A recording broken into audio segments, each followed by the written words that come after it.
আচার বিচার আগে নাকি ভালোবাসা, মানুষের মনের এই অদ্ভুত দ্বন্দ্বকেই লেখক তার গল্পে ফুটিয়ে তুলেছেন। আজকের গল্প শ্রী বিভূতিভূষণ বন্দ্যোপাধ্যায়ের লেখা প্রাবল্য। কথাটা শুনে মন খারাপ হয়ে গেল। সরোজিনীর পাশের ঘরের বউটির মেয়ের নাকি ভারী অসুখ। দিন 10 ধরে তার সুন্দর মুখখানি দুর্ভাবনার ছায়াতে ম্লান হয়েছে। তার অনর্গল কলকণ্ঠ ক্ষান্ত হয়েছে। সে সকাল থেকে রাত 12টা পর্যন্ত সরোজিনীর সঙ্গে কত গল্প করত, হেসে হেসে খুন হতো। আজ দীর্ঘ 5 বছর যাবৎ তাদের সঙ্গে তাল রেখে সরোজিনীদের নিঃসন্তান সংসার জীবন বয়ে যাচ্ছিল। রমার বয়স বেশি নয়, বড় জোর বছর 21 হবে, কিন্তু এই অল্প বয়সেই সে রীতিমতো পাকা গৃহিণী হয়ে উঠেছে। তার কথায় কাজে সর্বত্র সেই আভাস পাওয়া যায়। রবিবার দাড়ি কামালে নাকি শরীরের বৃদ্ধি কমে যায়, বৃহস্পতিবারে আমিষ খেলে কোন এক দুষ্ট দেবতার কোপে পড়তে হয়, ইত্যাদি অগণিত বিধি নিষেধের বেড়াজালে নিজেকে বন্ধ করে অতি সন্তর্পণে সে দিন গুনে যাচ্ছিল। 3 প্রাণীর সমবায় তার ক্ষুদ্র সংসার গড়ে উঠেছিল। সে, তার কর্মব্যস্ত স্বামী ও স্বর্গের পরীর মতো ছোট্ট একটি ফুটফুটে মেয়ে। এখনো তার ঠিকমতো কথা ফুটেনি, বয়স অতি অল্প বলে টলে টলে চলতে থাকে। কারণে অকারণে রাঙা ঠোঁট দুটো কেঁপে হেসে ওঠে। তার নামকরণ করেছে কমলা, কিন্তু সচরাচর তাকে কমলি বলেই ডাকে। সরোজিনী বন্ধা, সে কমলাকে বড় ভালোবাসে। অষ্টপ্রহর তাকে কাছে কাছে রেখে দেয়। তাকে খাওয়ানো, স্নান করানো, সমস্ত খুঁটিনাটি ভার সরোজিনী স্বেচ্ছায় গ্রহণ করেছে। সারাদিন সে সরোজিনীর ঘরেই থাকে। রাত্রে তার মা সরোজিনীকে এসে বলে, কমলি কোথায় গো দিদি? ঘুমোচ্ছে ভাই। রাত্রেও রেখে দেবে নাকি? থাকতো যদি রাখতুম, কিন্তু ভাই রাত দুপুরে মার জন্য যদি কাঁদে। অত আশকারা দিও না দিদি। আশকারা নয় ভাই, আশকারা নয়। তুমি তো ছেলে মানুষ, ছেলে মানুষ করার কি আর জানো? কি মিথ্যুক গো দিদি তুমি। ছেলে মানুষ করার সবকিছু তোমার জানা আছে বুঝি? না জানি পেটে 5টা হলে কি দেমা কিনা হতো। সরোজিনীর মুখ মুহূর্তের জন্য পাংশু হলো। তার বুকে তোলপাড় হয়ে একটা দীর্ঘ নিঃশ্বাস বের হয়ে এলো। রহস্যের ছলে কথাটা মুখ দিয়ে বের হয়ে আরেকজনকে যে এইভাবে আঘাত করতে পারে, রমা হয়তো তা জানতো না। ওই শব্দগুলো জোড়া দিয়ে একটা যে বিশ্রী শ্রুতিকটু বাক্যের সৃষ্টি হতে পারে, তা রমার জানা ছিল না। সে অপ্রস্তুতে পড়ল। সরোজিনীর হাত দুখানি চেপে ধরে করুণ সুরে মিনতি করল, রাগ করলে দিদি? আমি না বুঝে কথাটা বলে ফেলেছি। রমার কাতর মুখ দেখে সরোজিনীর পাষাণ হৃদয় গলে গেল। সে ঠোঁটের ফাঁকে হাসি এনে বলল, ও মা, কি এমন মন্দ কথা বলেছ ভাই? ও তো আমার বরাত। তবে কি জানো, মেয়েটা আমায় একেবারে আষ্টে পৃষ্ঠে বেঁধে ফেলেছে। ওর মা যে কে তাই ও ভালো করে বুঝতে পারে না। আর জন্মে তুমিই ওর মা ছিলে নিশ্চয়ই। সত্যি বলছি, বিচ্ছেদ যদি আমাদের মধ্যে কখনো হয় তো তোমার আমার সঙ্গেই হবে। কমলি যেন তার মধ্যে জড়িয়ে না পড়ে ভাই। ও যেখানে খুশি থাকবে। এখন থেকে অত ভাবনা নেই তোমার দিদি। দেখে নিও, ও ঠিক তোমার কাছেই থাকবে। ওকে দুদণ্ড না দেখতে পেলে আমার বুকের ভেতরটা কেমন কেমন করে। আশ্চর্য, সরোজিনী কিসের জোরে কমলিকে এমন নিবিড়ভাবে ভালোবেসে ফেলল? কেমন করে দিনে দিনে পলে পলে তার ঊষর বাৎসল্য বর্জিত জীবন মরুতে স্নেহপ্রেমের বিরাট মহিরুহ সৃষ্টি হলো?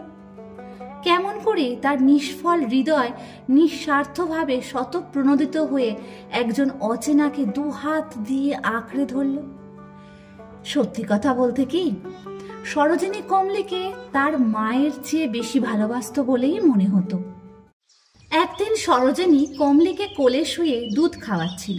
তার মুখের মধ্যে ঝিনুক পুড়ে বলল, তুই দিন দিন ভারী দুষ্টু হচ্ছিস, কিন্তু বসে দুধ খেতে কবে শিখবি তুই? সরোজিনীর স্বামী বলল, শ্বশুর বাড়ি গিয়ে। সরোজিনী তার স্বামীর প্রতি একটা বিলল কটাক্ষ দৃষ্টি দিয়ে বলল, এই তুমি থামো দেখিনি, দেখছিস তো কমলি, তোর জন্য লোকের 500 কথা শুনতে হয়। দাও দেখি গামছাটা, মুখ হাত পা মুছিয়ে দেব। এনাও গামছা, এতটা ভালো নয় সরো। সরোজিনীর স্বামী মরিয়া হয়ে বলল, যাই হোক, পর ছাড়া তো আর কিছু নয়। সরোজিনীর মুখ দিয়ে আর কথা সরল না। সরোজিনী তীব্র স্বরে প্রতিবাদ করল, তোমার ওই এক সৃষ্টি ছাড়া কথা, দেখো ও অলক্ষণের কথা আমায় কখনো বলো না। আমার কমলিমাকে তুমি পর ভাবতে পারো, কিন্তু আমি পারি না, মরে গেলেও পারবো না। হ্যাঁ রে কমলি, তুইও কি আমায় পর ভাবিস? কমলি নেহাত ছেলে মানুষ, সংসারের এইসব তীক্ষ্ণ বাক্যের অর্থ জানত না। সে ফিক করে হেসে বলল, ধ্যাৎ। সুতরাং সরোজিনীর স্বামীর একটা কথাও বলবার রইল না। কমলাকে মধ্যস্থ করে স্বামী স্ত্রীর দাম্পত্য জীবনে মাঝে মাঝেই কলহ হতো। আজ তার খেলনা চাই, কাল তার পোশাক চাই, তারপর দিন জরির জুতো চাই। এইসব অসংখ্য অভাব অভিযোগ পূরণ করতে করতে সরোজিনীর স্বামী অস্থির হয়ে উঠত। সরোজিনীর স্বামীও তো মানুষ, অমন নিঃস্বার্থভাবে জেনে শুনে পরের জন্য এতটা ত্যাগ স্বীকার করতে রাজি নয় সে। স্ত্রী বলতো, তোমার হাত দিয়ে যদি জল গলে, যেন জন্মে জন্মে না গলে। ছি, লোকে কি বলবে? জানো, বেচারা কাক কোকিলের ডিমে তা দেয়। আসলে সরোজিনীর স্বামী কমলিকে আদৌ সুনজরে দেখত না। এহেন কমলির নাকি অসুখ, অসুখ নাকি সহজ নয়, কারণ ডাক্তার পর্যন্ত মুখ ঘুরিয়ে গেছে। তাকে নাকি আরো আগে দেখানো উচিত ছিল। সরোজিনীর স্বামী আশ্চর্য হয়ে তাকে বলল, বলো কি, আগে তো শুনিনি। মা আবাগি কি বলেছে সে কথা? বড়ই দুঃসংবাদ। স্ত্রী যুক্তহস্ত কপালে ঠেকিয়ে বলল, মা মঙ্গলচণ্ডী, তুমি আমার বাচ্চাকে ভালো করে দাও মা। ব্যস্তভাবে বাজারের থলি খুঁজতে খুঁজতে সরোজিনীর স্বামী বলল, বাজার থেকে আজ কি আসবে বলো তো? আজ আর বাজারে গিয়ে কাজ নেই, তুমি বরং দুটো চিড়ে মুরগি খেয়ে আজ আপিস যাও। আর তুমি? আমার কথা আমি ভাববো। অগত্যা ফল আর খেয়ে সেদিন সরোজিনীর স্বামী যথা সময়ে আপিসে হাজির হলেন। যা হোক, সেখানে তো আর স্নেহ মমতার বালাই নেই, সেখানে স্ত্রীর মতো আবদারও খাটবে না। আত্মীয় স্বজনহীন, শূন্য প্রাণহীন কর্মমুখর আপিস। কমলির অসুখ আঁকাবাঁকা পথে মোড় ঘুরতে ঘুরতে এগিয়ে চলল। সরোজিনীর মন সংসারে আর বসল না কিছুতেই। ভাত গলে না, কিংবা গলে যায় অত্যন্ত। তরকারিতে ঝাল বেশি হয়, কিংবা ঝালই হয় না। হয়তো নুন বেশি হয়, কিংবা আদৌ হয় না। সরোজিনীর তো ঠিকমতো খাওয়াই হয় না। প্রাণ ধারণের জন্য ওই যা দুবেলা দুটো দাঁতে কাটা। রাত্রি দিন সে অক্লান্তভাবে কমলির সেবা করতে লাগলো। একদিন তার স্বামী বলল, শেষকালে তুমিও কি পড়বে? জানি না। জানি না নয়, অমনি করে মিছিমিছি নিজের বিপদ ডেকে এনো না। কি পাষাণ গো তুমি। সুতরাং সেখানেই সে প্রসঙ্গ চাপা পড়ে গেল। সেদিন রবিবার বিকেলবেলা সরোজিনী বলল, আমি উনুনে আগুন দিচ্ছি, কোথাও যেও না জানো, সকাল সকাল আজ খেয়ে নাও। কেন? সরোজিনীর গাল বেয়ে মুক্তোর মতো অশ্রুকণা ঝরতে লাগলো। ভাঙা ভাঙা সুরে সে বলল, কি জানি, আজ যেন মেয়েটাকে ভালো বুঝছি না। সত্যি আমার হাত পা অবশ হয়ে গেছে, কোনো কাজ আর ভালো লাগছে না। সন্ধ্যার পর স্বামী খেতে বসলেন। অর্ধেক খাওয়া হয়েছে। এমন সময় পাশের ঘরে রমা চিৎকার করে উঠল, ওরে কমলা রে, তুই কোথায় গেলি রে? সেই বিচ্ছেদ বেদনা বিধুর কান্নার শব্দে আকাশ বাতাস রিরি করে উঠল। সরোজিনী কেঁদে উঠল। তার হাত থেকে ভাতের থালা পড়ে গেল। সে জড়িত কণ্ঠে বলল, পাতের গোড়ায় একটু জল দাও। স্বামী স্ত্রীর কথা মেনে উঠে পড়ল। সরোজিনী বলল, ও কি, খেলে না যে বড়? পাষাণ গলে গেছে। সরোজিনী নিঃশব্দে গৃহত্যাগ করল। পরক্ষণে মিলিত কণ্ঠে দুজনে ঘোর রবে দিকে দিকে মৃত্যুর বার্তা পৌঁছে দিল। রমার স্বামী সমস্ত পুরুষত্ব খুইয়ে ঘরের কোণে বসে বারবার ডুকরিয়ে ডুকরিয়ে কেঁদে উঠতে লাগলো। সরোজিনীর স্বামীর মতো নিষ্ঠুর ব্যক্তিরও চোখ যেন ছলছল করে উঠল। কমলি এ মরজগৎ থেকে চির বিদায় গ্রহণ করেছে, সহস্র ব্যাকুল আহ্বানেও সে ফিরে আসবে না। এ কথা স্মরণ করতে করতে তার বুক কেঁপে উঠল। ঘড়ির দিকে চেয়ে সরোজিনীর স্বামী দেখল কখন যেন 8টা বেজে গেছে। ভাবলেন, সমস্ত কর্তব্যভার আমার ওপর এসে পড়েছে। আমি না করলে কমলির সৎকারের কোনো সম্ভাবনাই নেই। কমলির বাপের কাছে গিয়ে সরোজিনীর স্বামী বলল, রবীনবাবু, আপনি একটু স্থির হন। স্থির হওয়া তো দূরের কথা, রবীনবাবু বালকের মতো তাকে জড়িয়ে ধরে আকুল হয়ে উঠল। আপনার এত বিচলিত হলে চলবে না, আপনি পুরুষ মানুষ। কথাটা তার নিজের কানেই যেন বিঁধতে লাগলো। তার কথায় কোনো কাজ হলো না। রবীনবাবু বিন্দু মাত্র তাতে কর্ণপাত করল না। সুতরাং তিনি লোক সংগ্রহের জন্য বের হয়ে 9টার সময় ফিরে সেই এক টানা ক্রন্দনধ্বনি শুনতে পেল। সেই সুর করে করে পরপারবর্তী বধির যাত্রীর কাছে অসংখ্য অভিযোগ। তিনি দেখলেন এর মধ্যেই তার স্ত্রী সরোজিনীর গলা ভেঙে গেছে। সে মেঝের ওপর লুটিয়ে লুটিয়ে কাঁদছে। ওরে কমলি রে, পর বলে কি এমনি করে ফাঁকি দিতে হয় রে। আর রমা, তাকে দেখে অবাক হতে হয়। সে কমলির বুকের ওপর পড়ে কেঁদে কেঁদে ক্লান্ত হয়ে পড়েছে। তার কণ্ঠস্বর বিকৃত হয়েছে, তার চোখ দুটো ফুলে রাঙা হয়ে গেছে, পিঠের ওপর জমকালো চুলগুলো লুটিয়ে পড়েছে। সরোজিনী বলল, বাছার একখানা ফটো তুলে রাখো গো, তা না হলে আমি কখনো বাঁচব না। সুতরাং একখানি ফটো তোলা হলো। সেই নিমীলিত চোখ, বিবর্ণ মুখের বিভৎস ছবি। একজন বলল, ওইটুকু মেয়ের আবার ফটো তোলা কেন? সরোজিনী মেঝের ওপর মাথা ঠুকতে ঠুকতে সুর সপ্তমে চড়িয়ে কাঁদল। কঠিন মেঝের আঘাতে কোমল কপাল ফুলে উঠল। সবাই নিষ্ঠুরের ন্যায় নিজেদের কর্তব্য পালন করতে লাগলো। রমার বুক থেকে তার প্রাণের পুতুলকে দুর্জয় বিক্রমে ছিনিয়ে নেওয়া হলো। নিশ্চেতন রমার শরীর স্পন্দিত হলো। সে কাতরে তার ডাগর লাল চোখ দুটো তুলে মিনতি করল, না না না, আমি যেতে দেব না। মুহূর্তের জন্য সরোজিনীর স্বামীর হাত অবশ হলো। রমা মাগো বলে মেঝের ওপর আছড়ে পড়ল। সরোজিনী ছুটে এসে তার স্বামীর পা আঁকড়িয়ে ধরল। কোথায় নিয়ে যাচ্ছ সোনামানিককে আমার? আমি প্রাণ থাকতে যেতে দেব না, তার আগে আমার মরণ হোক গো। তার কথায় কর্ণপাত করলেন না। অবকাশও আর ছিল না। সকলে এক বাক্যে স্বীকার করল, হ্যাঁ, মার চেয়ে মেয়েটাকে বেশি ভালোবাসত সরোজিনী।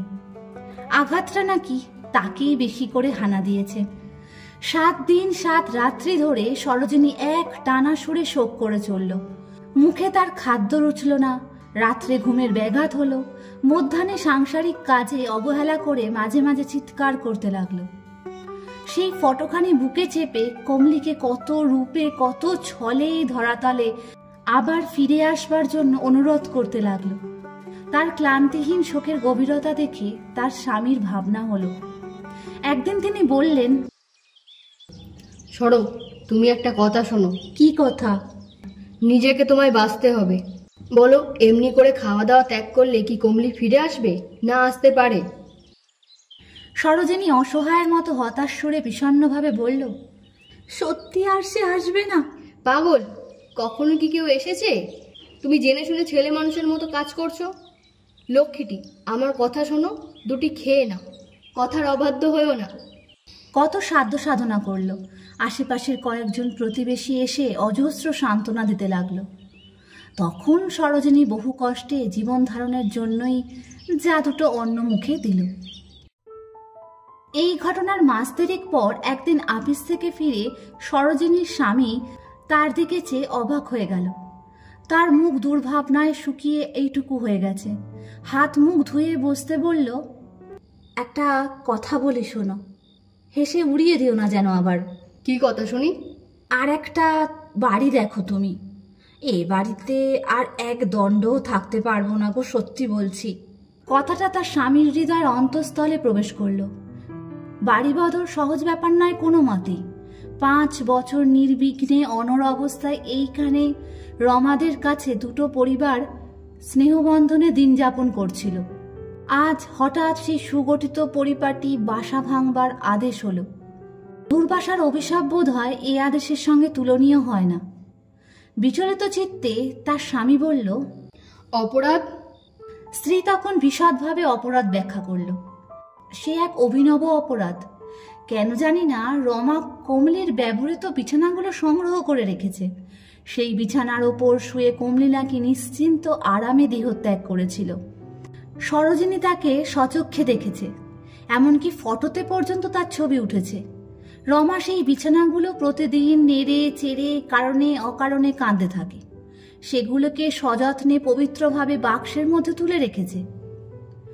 সরোজিনী বলল, সত্যি বাপু, ও আমি কখনো সহ্য করতে পারবো না।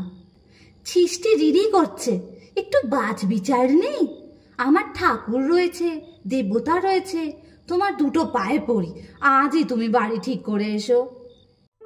কথাটা শুনতে বা বলতে খুব সহজ। তার স্বামী বলল, রমারা কি মনে করবে সরব? তাই বলে তো আমি ইহকাল পরকাল খোয়াতে পারি না। জেনে শুনে পাপ করি কি করে বলো? কমলিকে তুমি না রমার চেয়ে বেশি ভালোবাসো? আর এই টাকা দিয়ে তো ফটো তুললে। ও গো, দোহাই তোমার, আর দগ্ধে মেরো না। এই নাও কমলির ফটো। বেঁচে থাকতে তো একদিনও বাচ্চাকে আমার একটুও ভালোবাসনি, মরে গিয়েও তার রেহাই নেই। কথার শেষে সে কমলির ফটোখানি নিয়ে ছুঁড়ে ফেলে দিল। বাতাসে ভর করে সেই ফটো দূরে উড়ে গেল। অগত্যা তার স্বামীকে সে বাড়ি অচিরেই ত্যাগ করতে হলো। রমাদের সঙ্গে সব সম্বন্ধ ছিন্ন হলো। জেনে শুনে তো আর পাপ করতে পারে না। আচার বিচার আগে না আগে ভালোবাসা? আশ্চর্য মানুষ। আজ আপনারা শুনলেন শ্রী বিভূতিভূষণ বন্দ্যোপাধ্যায়ের লেখা প্রাবল্য, কণ্ঠে সোমা এবং চিত্রা। যদি এই গল্পটি ভালো লেগে থাকে তাহলে লাইক আর কমেন্ট করবেন, আর চ্যানেলটিকে সাবস্ক্রাইব করে বেল আইকনটি প্রেস করে দেবেন নতুন নতুন নোটিফিকেশন পাওয়ার জন্য।